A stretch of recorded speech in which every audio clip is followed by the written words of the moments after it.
Good afternoon, everyone. I'm Joe Gonzales, Bexar County District Attorney. Over 6.5 years ago, I ran for this office to make our community safer and our justice system more fair and efficient. It was true then, and even truer now, that the rule of law is under attack across our country. A two-tiered justice system is emerging, and those who need protection most have had the system weaponized against them. Here in Bexar County, we fought to keep our system of justice strong. We've resisted these attacks and promoted the rights of all members of our community. We've protected voting rights, civil rights, and human rights. And even when our efforts have fallen short of our ambition, we never turned our back on our duty to protect the public. Crime is down in Bexar County. We have had many accomplishments in the District Attorney's Office to be proud of. In 2024, we had the highest murder conviction rate of over 13 years. We've developed innovative ways to work with law enforcement to prosecute dangerous criminals. For the first time ever, we recreated an entirely paperless system for case filing. Efficiencies like these allow us to get violent offenders off the streets with the speed of our digital age. I've also worked to align our resources with our values. We doubled the staff of the Family Violence Division and made it its own standalone department.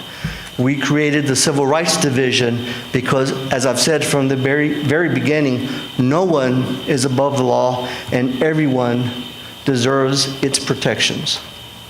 And we have expanded access to pretrial diversion programs for prosecuting or offering these programs for low-level, nonviolent offenders. This, in turn, allows us to focus on prosecuting criminals who pose the greatest threat to our safety. And it allows those nonviolent offenders a chance to rise above their lowest moments. After 6.5 years, I am immensely proud of the work that we've done. Anyone on my talented staff will tell you that it has not been easy, but doing the right thing rarely is. As I approach the end of my second term, I'm faced with a hard decision.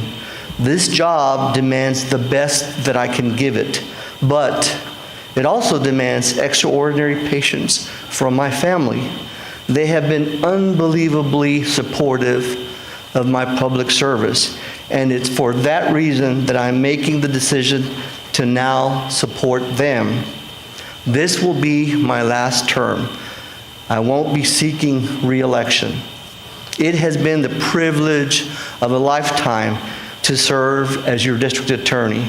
No job could be more rewarding than keeping our community safe. But I never did it alone. There are countless secretaries, paralegals, investigators, prosecutors, and 13 outstanding division chiefs who make this office run. Our successes are a direct reflection of their passion for justice. They work tirelessly behind the scenes, processing cases, supporting victims, and ensuring every detail is attended to. Yet, the truest measure of their success hides in the invisible miracles of what they prevent. Crimes that didn't happen because of swift prosecutions. Lives that didn't go down the wrong path thanks to restorative justice. The men and women who serve in my administration are heroes and public servants. I will always be grateful to them and to their commitment to our community. For the next 18 months, we will continue to prosecute dangerous offenders, keep Bexar County safe, and perform those invisible miracles. There is still much work to be done. Though we've made progress, we still have a backlog of cases. That's why I'll push the county for more funding in the upcoming budget cycle, funding that we will use to hopefully provide long overdue raises to our staff. My goal is to leave our next DA with a clean slate, but my successor, whoever that will be, will have his or her own set of challenges. That's why I'm making this announcement now. I want to clear the field for the most qualified candidates to mount their campaigns. My hope is for a competitive election where the best candidates rise to the top. It's up to us to make the right choice for the next district attorney of Bexar County. Today, I'm not saying goodbye, but I am saying thank you for the trust that you've placed in me, for the support you've shown this office, and for believing that justice belongs to everyone, not just the privileged few. We still have 18 months to continue to fight for what's right. I intend to make every one of those 18 months count. Thank you.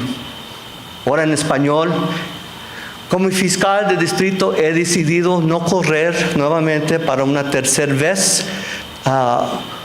Hoy estoy anunciando que voy a dejar a otra persona que sea líder de esta oficina. Les quiero dar gracias a la comunidad. Es un gran honor y un placer haber sido el fiscal del distrito. Muchas gracias por todo.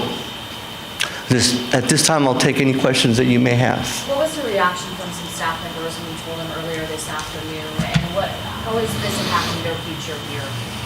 Well, I mean, obviously, many of them are happy for my decision. Many of them are happy for the reasons that I've chosen to do this, which is for a very personal reason, to focus on my family. It's an end of an era. It was a good run. I come to work every day leading an office of over 550 people. I say all the time, this is the best job in the world. And the reason that I come to work every day is because of our staff, is because knowing that our staff comes to work to fight for what is right, fight for victims of crime. So the emotions have run the gamut, as you can imagine. I would hope that whoever the incoming DA will be, will hold on to as many of our employees as possible. It is my hope that whoever ends up being the next DA, that we can create an easy transition to make it seamless so that he or she would be willing to keep as many of the staff as possible. I did that when I first came in. I kept better than 90% of the staff that was already here when I came to office, and I hope to be able to do the same with the next DA. Antonio. ¿Qué es lo que más te llevas de satisfacción después de todo este tiempo al frente de tu oficina? Las convicciones que pudieron tener, ¿qué es lo que más te llenó en este tiempo? El orgullo de ser líder de esta oficina, de trabajar con tanta gente que se enfocan a lo que es importante a esta comunidad, es a proteger las víctimas de crimen. Mucha gente te criticó, y sabemos de eso, que te criticaba que no eras suficientemente duro en contra de criminales. ¿Qué le tienes que decir a esas personas ahora que ya dices que no vas a seguir? No quiero comentar de eso. Vamos a mover positivamente, ¿verdad?, con esta situación. Yo sé que he tenido personas que han dicho eso, pero no vamos a hablar de eso. Es algo positivo que yo quiero comentar hoy. Ese es lo que quiero hacer, es seguir adelante. Y en los 18 meses que te quedan todavía, que son muchos, año y medio, ¿qué es tu plan entonces? Para hacer todo posible para rebajar los casos que están atrasados, continuar con el trabajo de asegurar el seguro de esta comunidad. Eso es lo que nos vamos a enfocarnos a ese trabajo. Joe, what do you want your staff to be on the Bexar County District Attorney's Office when you walk away in 18 months? I'd like my legacy to be that I came into the office with the vision and the goal to make it more efficient, that we've done that. As I mentioned, we have now gone paperless, which is a huge benefit to the county. We improved areas like the Family Justice Center. We improved the Family Violence Division so that now we are contacting the victims of crime even earlier. We're making prosecution decisions. And on the fairness side, I'm proud of the Civil Rights Division that I've mentioned before. It's so important to me. I'm proud of the fact that our prosecutors have embraced the notion of restorative justice and giving people that deserve a second chance just that. That's the basis of restorative justice for those individuals that deserve it. Now, make no mistake about it, we hold accountable those people that commit violent crimes. As I mentioned before, we've had the highest murder conviction rate last year than we had in the last 13 years, better than 80%. So we hold people accountable that commit violent crimes. But that's what I'd like this legacy to be, that we made every effort to improve the office. Of course, not everything worked. We had to make some adjustments, but for the most part, I would like to think that we made a difference when we came in here. Joe, would any of the past kind of controversies be with, the backlog in cases that we've covered, we talked to you about, to the written collective, was that anything that weighed on you to also not seek re-election? Because I felt like sometimes there was more things happening than successes. Not at all. I made my decision is based on wanting to spend more time with my family. Those issues were nothing more than distractions. People that are supportive of our office and know what we do understood that was nothing more than sound bites and bait clicks, and that doesn't factor in to my decision to spend time with my family. So what's next for you? Well, right now I'm going to focus on continuing to do the good work that we do in the DA's office. We're going to continue, as I say, to try and get the backlog down. We're going to continue to work on trying to get more funding. The challenge continues to be our lack of resources. The fact that we're right about 30 prosecutors down because they keep leaving for jobs in smaller counties for better pay. I don't blame somebody for leaving for $30,000 more a year to work in a county that has less of a docket, so there's less stress and more money. So that's one of the challenges in the office, and we'll continue to work on trying to improve that. We hope that we continue to draw interest in the community, to have people come and work for us, but we have our hands full continuing to work. And again, this is business as usual. I'm not walking out the door. We're going to continue to work for the next year and a half. I just wanted to make sure that people understood, again, because there have been so many inquiries out there about my fundraising plans. To be fair to my supporters, I want them to be able to support other people that have an interest in running for this office. So that's why I came forward when I did. In the next 18 months, Joe, I know you had a lawsuit that was filed against the Attorney General's office. We've seen the legislative pass some bail reform. Is that something that you are going to continue to fight against? Well, I fought for certain measures for bail reform. I've said for a long time that bail reform is in dire need. The bail bond system is in dire need of reform. So there are some measures that I think are heading in the right direction. But a lot of the problems can be solved locally. I think some of the measures that the governor proposed were extreme, and so I'm going to continue to be active with legislation in Austin with regard to bail reform and other issues. Dijiste algo al principio en inglés. Creo que era algo como que nowadays the judicial system might be under some sort of Attack. Exactly.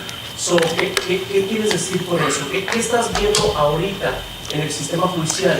¿Qué es lo que está pasando? ¿Qué es lo que tú ves? Pues hemos visto, ¿verdad?, cómo están arrestando a los inmigrantes en el trabajo, en las escuelas, y los están deportando. No, nada de eso es justo. Ese es el ataque de nuestra comunidad y de la justicia que nosotros hemos visto. Y ese es precisamente la razón que tenemos que luchar adelante, porque eso no es justo, ¿verdad?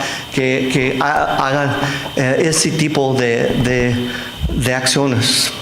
Joe, your office has prosecuted a number of high-profile cases. Can you talk about some of those cases that you're most proud of?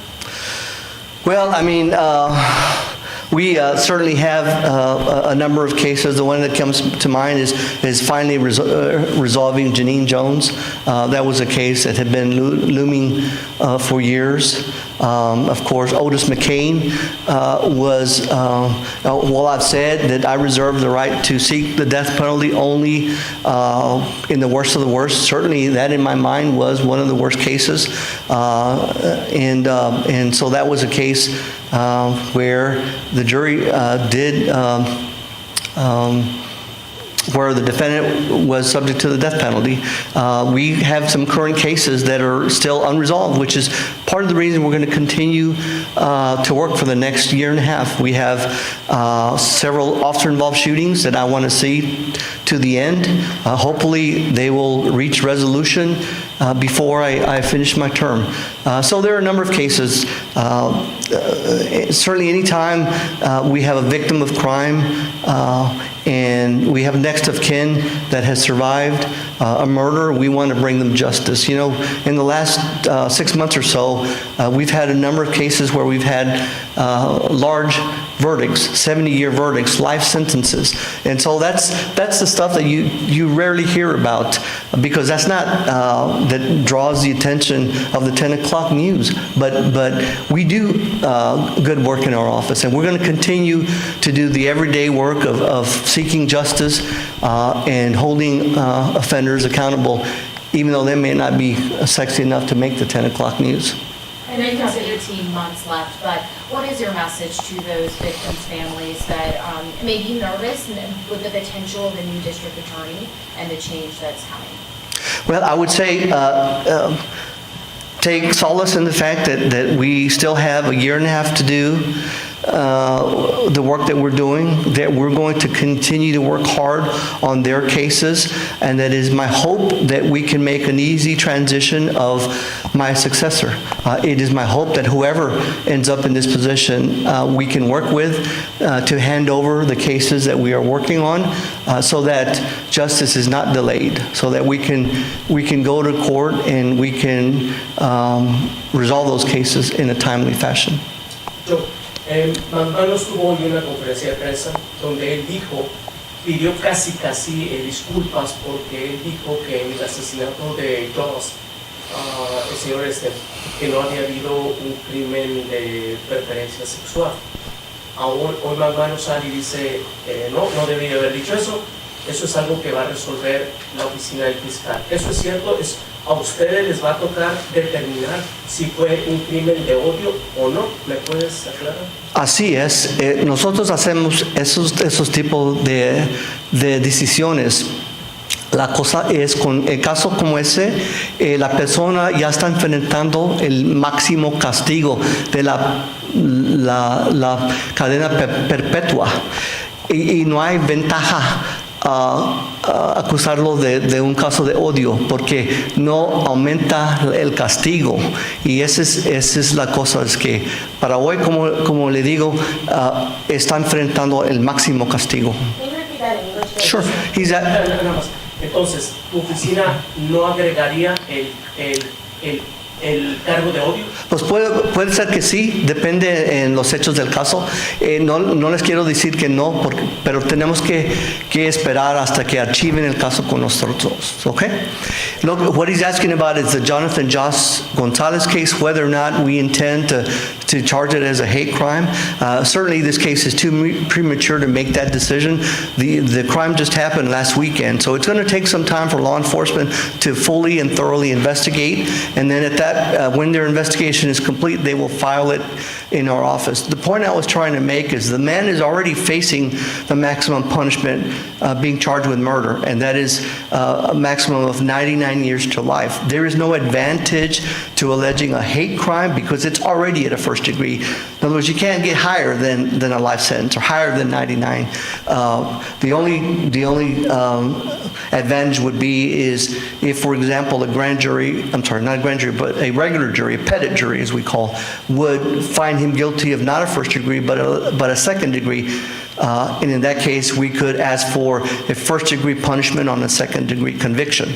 So we'll certainly keep our options open when the case is filed with us. It may be that we still allege a hate crime. And so I'm not closing the door on the possibility of alleging hate crime as an enhancement in this case, but we know right now he's already facing maximum punishment. I know after the 18 years is, you're stepping aside, but are you going to still practice law, or are we still going to see you around the courthouse? Well, I hope it's 18 months and not 18 years. Sorry, 18 months, okay. It's too early to tell what I'm going to do after I leave office. As I say, I'm going to focus on finishing what we started and leaving a clean slate for the next DA.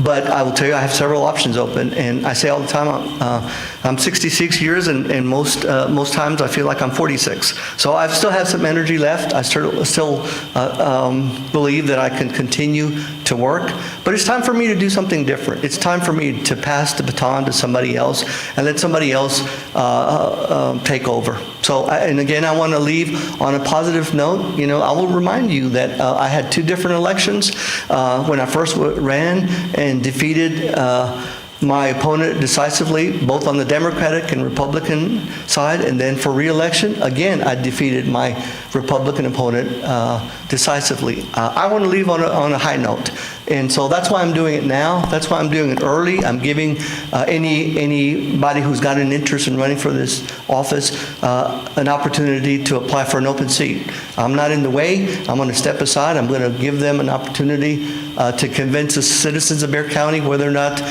they're qualified to run this huge office. It's easier from the outside looking in. It's not until you actually sit in my office and sit in my chair that you realize how difficult this job is. Sorry, going back to the Joss case, how has your office ever successfully prosecuted any crime? Is that something y'all often are seeing, or seeing something more rare?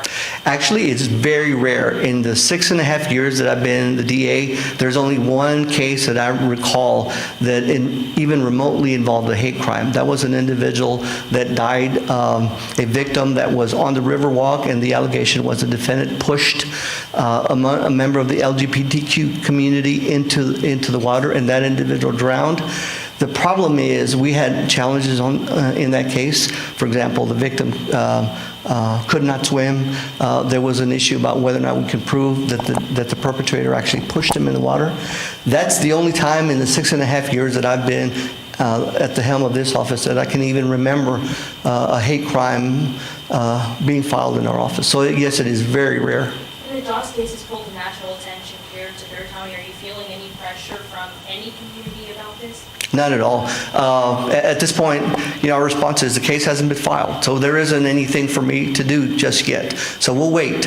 What I've been telling members of the media, and I have been reached out by national media, is to please wait and be patient. Let law enforcement do their job, and when they file the case in our office, then we'll make the appropriate charging decisions, including potentially charging a hate crime if the evidence is there.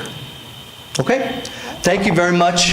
Thank you for your cooperation during my entire tenure, and we still have a year and a half to go. 18 years. Not in 18 years. Definitely not 18 years.